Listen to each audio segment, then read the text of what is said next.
Welcome to This Explainer. Today we're taking a massive 60-year technological history and turning it into the captivating story of the invisible web that connects literally every part of our modern world. I mean, just think about this. By 2021, an unbelievable 4.66 billion people, that's roughly half the entire global population, were active internet users. It's just a staggering level of hyperconnectivity. But, how exactly did we get here? How do we go from these isolated, clunky computers that literally took up whole rooms to this continuous, invisible network linking billions of pockets?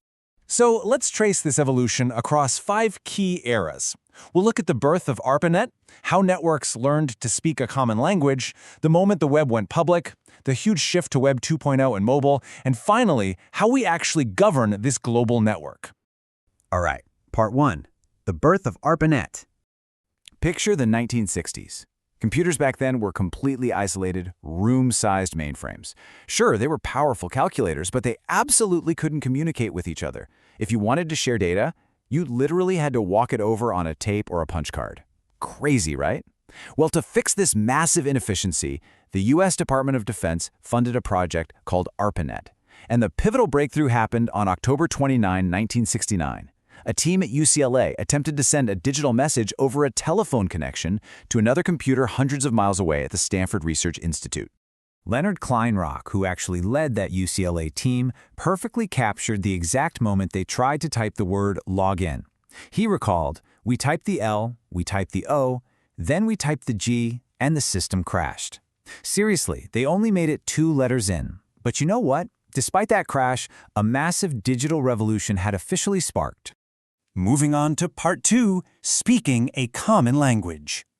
Now, for this early technology to survive, and more importantly to scale, engineers knew they couldn't just rely on traditional dedicated telephone lines.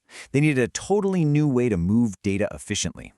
Enter packet switching, invented independently by pioneers like Donald Davies and Paul Barn. Think of it like taking a massive novel, ripping it into thousands of individual postcards, and sending them all through completely different mail routes across the country. Once they arrive at the destination, they seamlessly reassemble in the exact right order. It was resilient, super efficient, and honestly, a total game changer.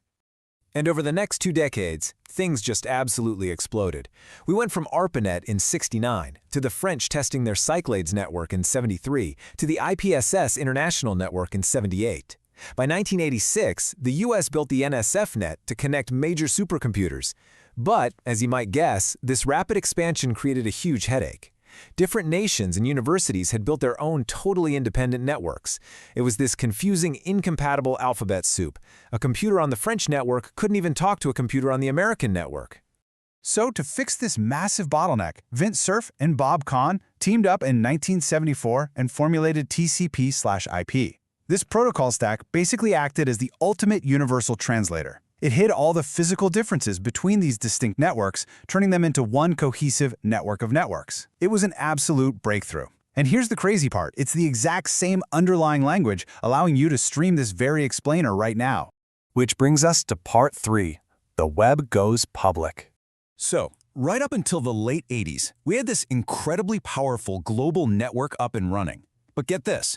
Commercial use was strictly forbidden. It was totally restricted to government, military, and academic research. That all flipped in a massive flurry of activity in the early 90s. Tim Berners-Lee invented the World Wide Web at CERN, which suddenly made the internet visual and easy to navigate. Around the same time, the first commercial dial-up internet service providers started popping up. Then, in 1992, the U.S. Congress explicitly permitted commercial use, and by '95, the old government-funded backbone was decommissioned, fully handing the keys over to commercial optical networks. And the sheer, breathless speed of this digital revolution? Completely unprecedented. Let's put this into perspective. In 1993, the internet carried a tiny 1% of all two-way telecommunications. By 2000, it crossed the halfway mark at 51%, and by 2007, it absolutely dominated, carrying over 97% of all telecommunicated information. This explosion was only physically possible because we literally laid millions of miles of fiber optic cables across our oceans and continents. Let's jump into Part 4, Web 2.0 and mobile. As the general public flooded online in the 2000s, the entire paradigm shifted. The internet evolved from a basic communication tool into the foundational infrastructure of global society. Back in the Web 1.0 era, things were pretty basic. You sat at a desktop computer, passively clicking through static pages, almost like reading a digital brochure. But Web 2.0 completely flipped the script. We transitioned into this wild era of user-generated content, hyper-interactive social media, and constant participation. You weren't just reading the web anymore, you and I were actually building it. And all of this interactivity was entirely supercharged by the mobile revolution. The smartphone changed everything. It allowed people to pull the internet out of their home offices and stick it right in their pockets. The result? A staggering 588 exabytes of global mobile data traffic in 2020 alone. To wrap your head around that, that is roughly 1 billion gigabytes of data just flying through the airwaves every single year. Finally, let's look at Part 5, Governing the Global Network. So how do you actually manage a system moving billions of gigabytes across international borders without some kind of central, supreme governing body? Well, instead of a single ruler or an internet CEO, the network actually relies on a voluntary web of organizations.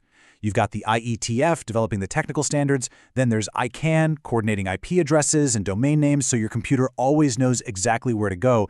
Now, the US government did historically have a hand in oversight, but they officially handed that over to the global internet community back in 2016. And to keep things running smoothly, bodies like the IGF facilitate ongoing dialogues among all these international stakeholders. But, for all its massive global reach, we really have to talk about the stark inequalities. There is a very real, persistent digital divide, because while many developed nations are just effortlessly surfing on gigabit speeds with universal access, so many developing regions are still stuck relying on slower, legacy infrastructure, or they completely lack access altogether. And this creates a severe ongoing gap in economic and educational opportunities around the world. Furthermore, since this is now the absolute primary vessel for human communication, the entire infrastructure has become incredibly politicized. We are seeing intense, ongoing legal battles over net neutrality and whether internet providers should have to treat all data equally. The internet is a massive tool for public protest, but on the flip side, it's equally a target for government censorship and mass surveillance. And, as we've all seen, it's rapidly become a major battleground for the spread of fake news and misinformation.